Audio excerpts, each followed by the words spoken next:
Sheikh Hasina secures fourth state term as Bangladesh PM as Awami League wins 200 out of 300 seats in parliament amid low turnout and boycott of polls by main opposition party BNP.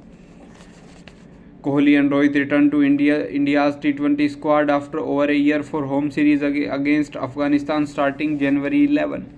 The Maldives suspended three deputy ministers on Sunday for ridiculing PM Narendra Modi on social media for his recent visit to Lakshadweep after the Indian High Commission in Mail registered a strong protest over the issue. Without naming the ministers, Maldivian Foreign Ministry said that the remarks against foreign leaders and high-ranking individuals did not represent the views of Maldivian government. Local media identified the suspended deputy minister as this. The controversy comes at a time when ties between the two countries have strained because of apparent efforts by new President Mohammad Muizzu to limit defense ties with India and in the middle of Mail's China outreach that will see him traveling. A day before Congress and AAP were due to hold seat-sharing talks, the latter national convener and Delhi CM Arvind Kejriwal on Sunday declared jailed MLA Vaishwa, a tribal, as party candidate for 24 Lok Sabha polls from Gujarat's Bharuch constituency. Delhi AAP Minister Saurabh Bhardwaj and Atishi and Rajya Sabha MP Sandeep Pathak will attend Monday's meeting where Congress will be represented by ex-Union Minister Salman Khurshid and others, sources said. The maiden meeting, they said, is likely to be a preliminary exercise to acquaint both sides with the thinking within a formal decision, and seat sharing will be finalized later. In the wake of continuing cold day conditions, the Education Directorate has suspended physical classes for kids up to class 5th in all Delhi government and private schools till Friday. Schools had a curtailed winter break this year due to a pollution break from November 9 to 18. Meanwhile, the fog lifted partially over NCR on Sunday, leading to a slight rise in day temperature. However, the cold spell is likely to continue for 2 more days, the Met Department said.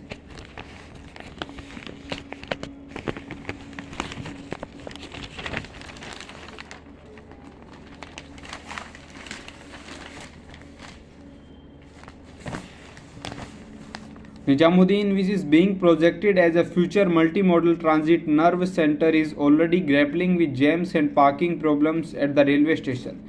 The long wait in the jam is the access control parking area near platform 1 has eked people who end up paying more because they cannot move forward. The opposite end towards Sarai Kalikha is no better. The first 8 minutes of access are free for private vehicles and cost commercial vehicles rupees 30. The charge for personal cars present at the site for between 8 and 15 minutes is rupees 50 and between 15 and 30 minutes is 200. Recently visited the railway station, it ran into a traffic bottleneck near the main exit entry with a long tailback caused by cars stopping to pick up and drop people and auto rickshaws and cabs idling in search of passengers.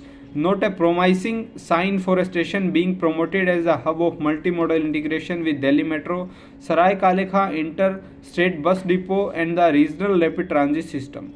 Naresh Srivastava, who sat exasperated in the SUV, said, "I have came often to drop off relatives. We want to exit as quickly as possible to avoid paying the excess charge. But we always get stuck at this point." We added that tourists get stalled either inside the parking lot or in the jam after exiting.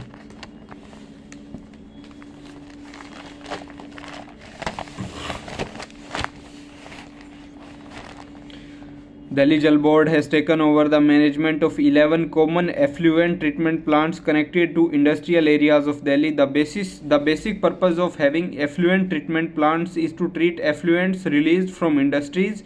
Without treatment, the polluted water from industries containing heavy metals reaches the river.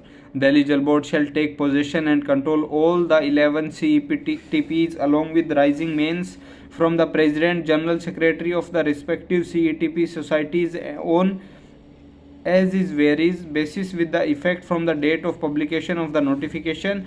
Read a Gazette notification issued on January 1 by the Office of the Commissioner of Industries. The direction for this order was from Lieutenant Governor V.K. Saxena.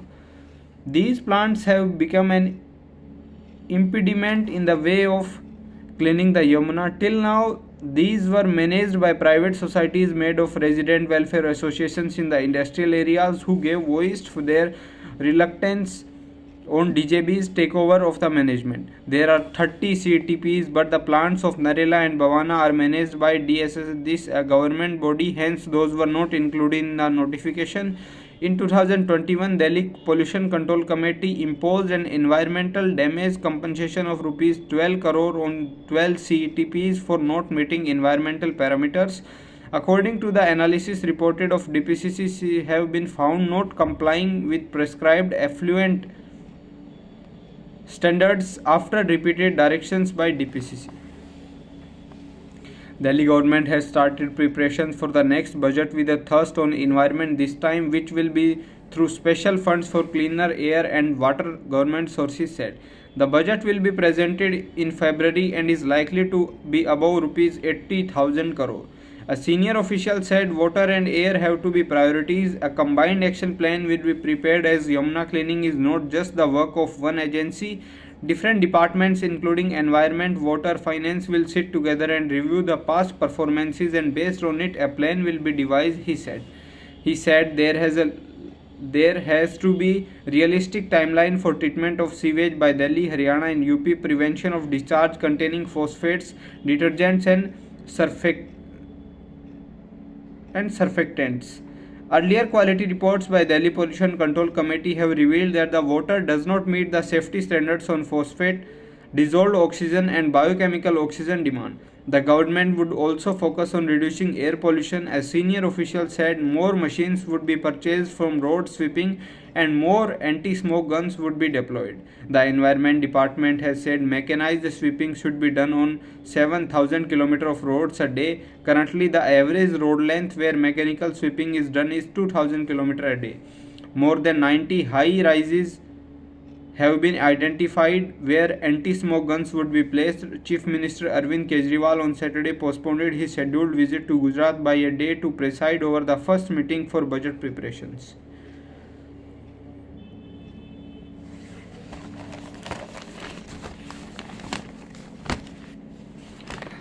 Delhi Metro Rail Corporation on Sunday said it catered to over 67 lakh passenger journeys on weekdays and had exceeded the projection on its usage by 8%.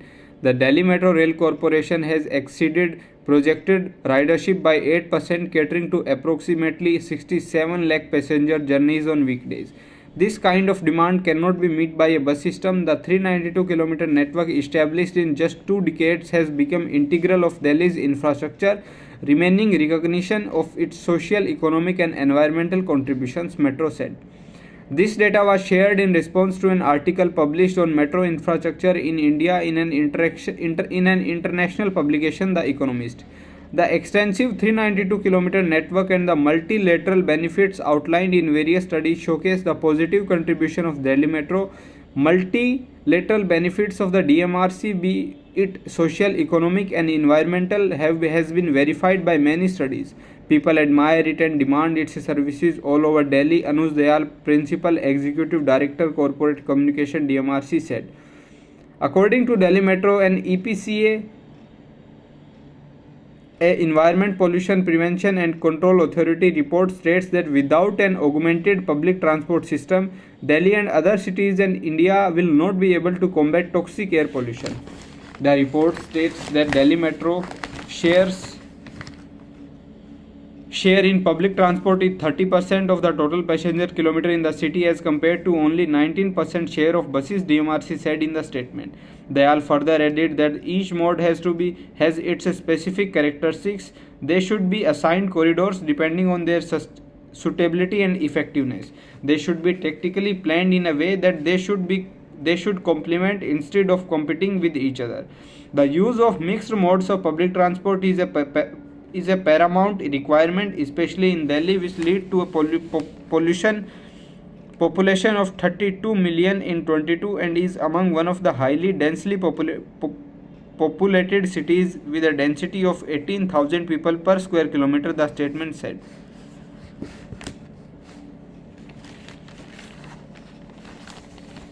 Chief Minister Arvind Kejriwal on Sunday credited the increase in Delhi's per capita income to the hard work and joint efforts of 2 crore Delhiites and government. Delhi's per capita income increased from Rs 3 lakh to 4 lakh in the current fiscal, which is 158% higher than the national average, government said on Saturday, citing Statistical Handbook 23. This is huge increase in per capita income in any state in any single year. It has been achieved by the hard work of 2 crore Delhiites and Delhi government working together day by day and night. Many innovative and forward-looking steps have been taken in the last 9 years, but much more needs to be done. Miles to go before I sleep, he tweeted on X. Planning Minister Atishi and had said AAP government has set new benchmarks in public services in 23 despite various challenges. Releasing the handbook, Atishi said her government remained focused on the welfare of people, which reflected in the way per capita income increased over 150% more than the national average, and minimum wages of skilled and unskilled workers were highest in the country. Atishi had said per capita income increased from Rs 3 lakh in 21 and Rs 4 lakh in 23 fiscal, registering a 14% growth, while the national average is Rs 1 lakh.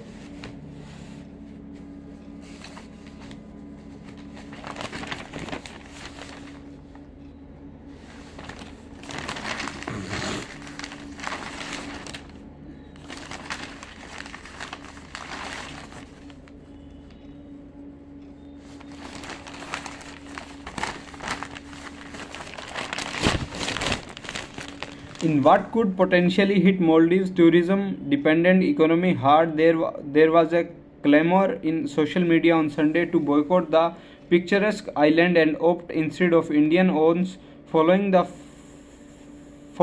Maldivian minister ridiculing PM Narendra Modi. As boycott Maldives trended on social media, celebs such as actors Akshay Kumar and Salman Khan and ex-cricketers Sachin Tendulkar and Akash Chopra urged Indians to explore destinations within the country, with Information Minister Anurag Thakur joining the exhorting experience to explore the country's tourist destinations and saying Modi's picture of Lakshadweep were making waves. Many saw signs of, as an expert said, the possibility of weaponization of tourism against the pro-China dispensation in mail. To all the youth of my country, travel enthusiasts and explorers, I urge you to first explore your own country, witness the beauty of your own land, and then diverse the culture and cuisine we have, Thakur posted on X. Earnings from tourism, with increasingly prosperous India accounting for the biggest chunk of footfalls, account for huge part of Maldives' economy. The Maldives and Lakshadweep were just 100 km apart and share similar beaches and climate. Tendulkar joined the campaign and reminisced about his experience in Maharashtra's Sindhudurg. 250 plus days since we rang in my 50th birthday in Sindhudurg, the coastal town offered everything we wanted and more. Gorgeous locations combined with wonderful hospitality left us with a treasure trove of memories. India is blessed with beautiful coastlines and pristine islands. With our Atithi Devo Bhava philosophy, we have so much to explore and so many memories waiting to be created. Came across comments from prominent public figures from Maldives passing hateful and racist comments on Indians, surprised they are doing this to a country that sends them the maximum number of tourists. We are good to our neighbors, but why should we tolerate such unprovoked hate? I have visited the Maldives many times and always praised it, but dignity first. Let us decide to explore Indian islands and support our tourism, Akshay Kumar said. Actor Salman Khan hailed the PM pictures and said, "It is so cool to see our PM Narendra Bhai Modi at the beautiful, clean and stunning beaches of Lakshadweep, and the best part is that ये हमारे India में है." John Abraham praised the hospitality and marine life in Lakshadweep with the amazing Indian hospitality, the idea of Atithi Devo Bhava and a vast marine life to explore. Lakshadweep is the place to go, he wrote. Actress Shraddha Kapoor too expressed a desire to explore Lakshadweep. A C-130J Super Hercules tactical lift transport aircraft of the IAF with a detachment of Garud commandos recently carried out a night landing at the high-altitude Kargil airfield near the LOC with Pakistan. This is the first time a fixed-wing aircraft has landed to the Kargil airstrip at night. The C-130J, which employed terrain masking en route, landed with the help of onboard avionics and night vision devices, an IAF officer said. A unidirectional approach is required to land at the Kargil airstrip, which is in a bowl surrounded by mountains and all sides and located at an altitude of almost 10,000 feet. The landing establishes the IAF capability of conduct operations in the strategically located area by day and night, he added. With an eye on both China and Pakistan, India has been progressively upgrading the infrastructure at forward air bases and advanced landing grounds, including Thois, Faken, Nyoma, and Daulat Beg Oldi in north as well. The upgrade of the Nyoma ALG in eastern Ladakh, which is located at an altitude of over 1400 feet, and is close to the LAC with China, for instance, began last year to ensure it can also handle fighter jet operations. The Rs 230 crore upgrade work includes extending and strengthening the existing airstrip into a 2-kilometer rigid pavement runway for all kinds of fixed-wing aircraft for defensive as well as offensive operations, a report said.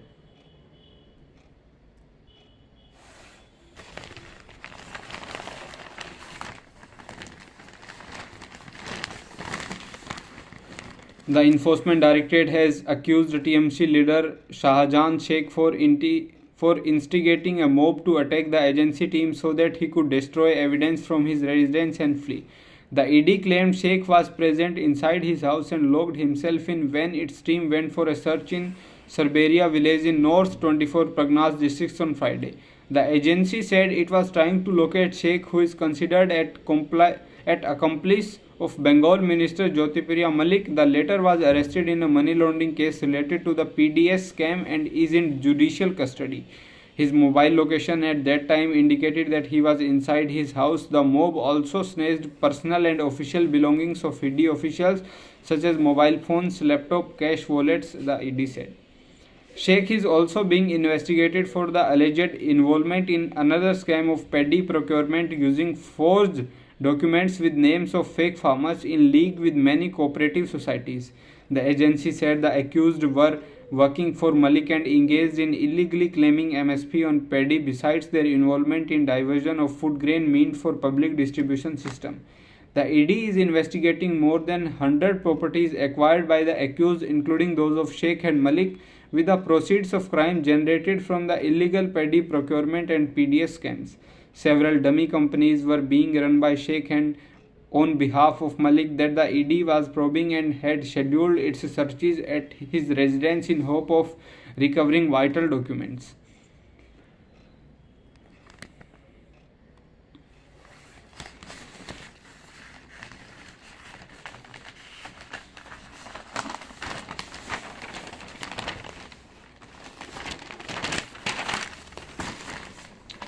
Stating that the new criminal laws were framed with the spirit of citizens first, dignity first, and justice first, and that their enactment marked a paradigm shift in the criminal justice system, PM Narendra Modi on Sunday told the police brass that it was the time to shun the danda and employ data for modern policing and scientific investigation. Addressing the 58th All India Director General's Inspector Generals of Police Conference in Jaipur, Modi exhorted the police to sensitize women and girls on the added rights and protection guaranteed to them under the Bharatiya Nyaya Sanhita, Bharatiya Nagarik Suraksha Sanhita, and Bharatiya Saksha Adhiniyam. He emphasized upon the need of police setup to focus on safety for women, such as they can fearlessly go kabhi bhi or kahin bhi. The PM asked the police heads to think imaginatively to convey the emotional spirit behind the newly enacted criminal laws of different sections of society. Also taking the opportunity to highlight the success of India's first solar mission Aditya L1 and the swift rescue of 21 crew members from the hijacked vessel in Arabian Sea by the Indian Navy, Modi said such achievements showed that India was emerging as a major power in the world. He linked the success of Aditya L1 to that of Chandrayaan 3 mission last year, exuding pride in the Indian Navy's successful operation. He said the Indian police should, keeping in sync with the improving global profile and strength of the country, transform itself into a modern and world-class force on its way to realizing the vision of developed India by 2047. Stressing on the need of reinforce a positive image of the police among citizens, he suggested that the police harness the power of social media to disseminate positive information and messages for the benefit of citizens, and also organize sports events to strengthen the police citizens connect. Modi, who has been taking keen interest in the annual police conference by participating in the deliberation and ensuring that the takeaways from the conference are followed up for implementations, also wanted social media as a platform for disseminating advanced information on natural calamities and disasters. The PM urged government officers to move beyond discussions and policy making in their offices and establish a connect between the people and living in borders villages by staying among them. The border villages are the first villages of India, he said. His assertion for a connect between government and border residents comes even a vibrant villages program is being implemented to provide a development and infrastructure push to villages bordering China.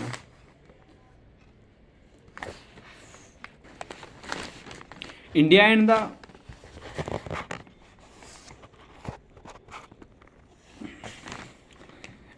the UK propose to further consolidate their strategic ties during Defence Minister Rajnath Singh's visit to London this week, with enhancing security cooperation in the Indian Ocean region and defence industrial collaboration proposals in fighter jet engines and electric propulsion for warship figuring high-end bilateral agenda. Singh, who will leave for the UK with a delegation of senior military, DRDO and ministry officials for the 2-day visit on Monday, will discuss a wide range of defence, security and defence industrial cooperation issues with his counterpart Secretary of State for Defence Grant Shapps, officials said on Sunday. The two sides are also likely to discuss the overall security situation in the Indo-Pacific in the backdrop of China's aggressive behavior, as well as the ongoing Israel, Hamas and Russia-Ukraine conflicts. Singh is also slated to call on British PM Rishi Sunak on hold and talk with Foreign Minister David Cameron, apart from interacting with CEOs and leaders of defence industry in UK as well as members of Indian community during his visit. This is the first time an Indian defence minister will be on official visit to the UK after George Fernandes in 2002. In recent months, India and UK have been discussing ways to further strengthen their defence cooperation through joint exercises, maritime domain awareness, information exchange and defence industrial collaboration. The UK has also stepped up its focus on the IOR with regular deployments of warships to the region. This gives Indian shipyards the chance to extend facilities for maintenance and repair of forward deployed warships and aircraft of the UK, and on the line of master ship repair agreements inked with the US Navy. Indian Army has sent a contingent of soldiers to the UK for combat exercise Ajay Warrior last year. It was preceded by IAF dispatching 5 Mirage 2000 fighters, 2 C-17 Globemaster, 3 aircraft, 1 IL-78 mid-air refueler and 145 personnel for the exercise Cobra Warrior in the UK from March 6 to 24.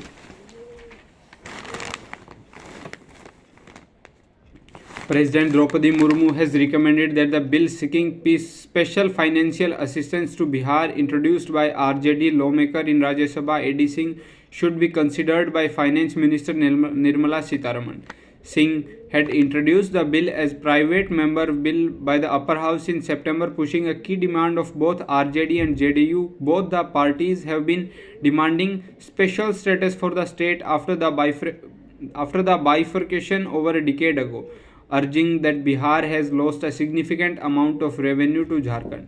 The centre has refused to accord special category status to any state based on the recommendations of the 14th Finance Commission, although Odisha and Andhra Pradesh, two have made a similar plea. The RJD MP, while making the demand of his party, flagged Bihar's backwardness on multiple parameters.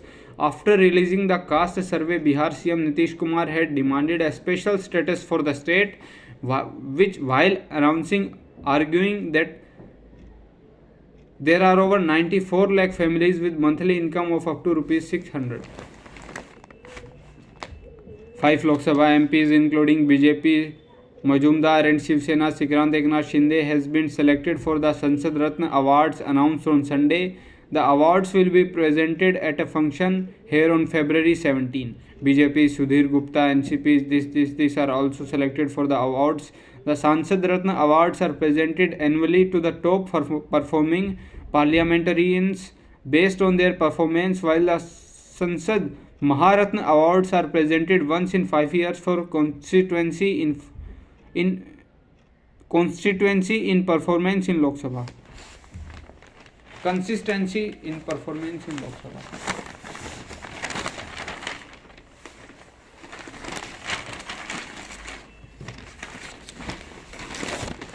Over the past decade, 30 encroachers, including 23 from neighboring state Odisha, have cleared about 70 hectares of jungle from the buffer area of the Udanti Tiger Reserve located in Chhattisgarh's district. The Forest Department will now remove these encroachers from the buffer area bordering Odisha on January 10, following an order at the Chhattisgarh High Court.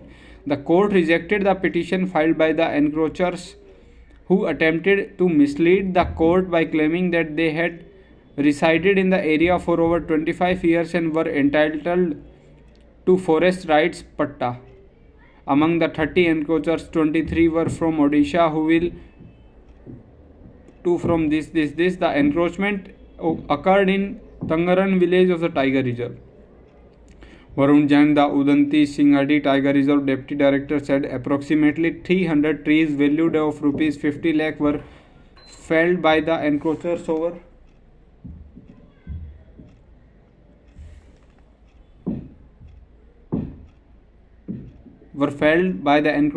the few years.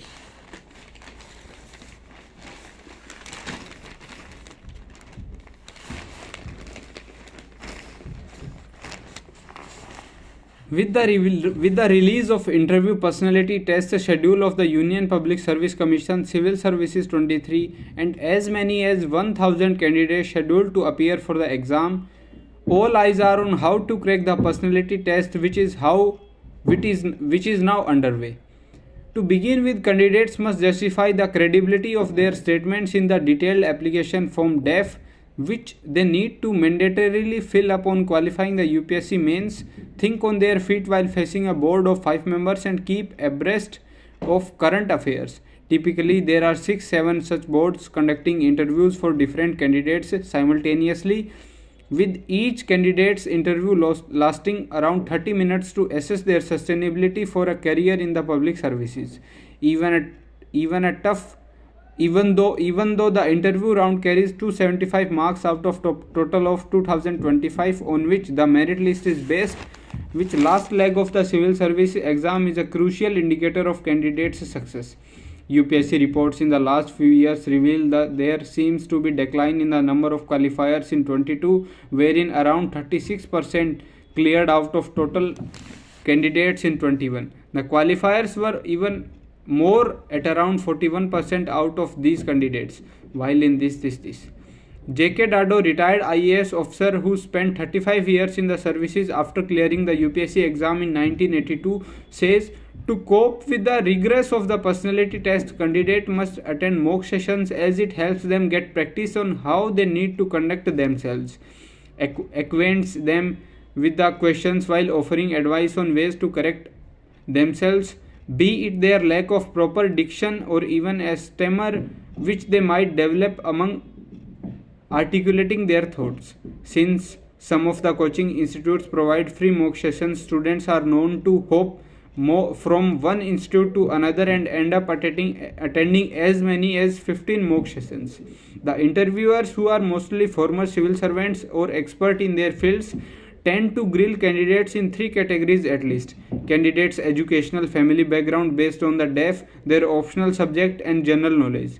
Lack of preparation in any of these sections can leave candidates flustered. Since the interview is as clever equation between confidence and knowledge, candidates need to consciously work on these. Dado says it is also important to fill the DEF intelligently, since keeping it vague and open-minded would only be inviting trouble to the candidates. Students feel most challenged by the general knowledge questions, and if they are appearing for the interviews posed to the union budget, they may have to answer a volley of questions on the same topic. Dado says, pointing further, that candidates should read the Economist magazine for the a comprehensive analysis of international affairs in addition to at least two national newspapers that cover economic and national news. Questions could be on burning issues of the day, such as should India be renamed Bharat, or do you think one nation one poll is necessary, to which students should represent diverse perspectives, exercises balance, maturity and tact without making the extreme position, Dado says. Arts over engineering. Contrary to popular opinions, the art graduates in the interviews have an edge over candidates from the engineering stream, since they are known to have better communication skills than engineers who are more proficient in the written exams, Dado says. UPSC exam toppers are not necessarily engineers, as it does not award marks based on one's educational background, but the overall personality of the candidate, says Rajesh Kumar Pathak, 95 batch Secretary, Technology Development Board, Department of Science and Technology.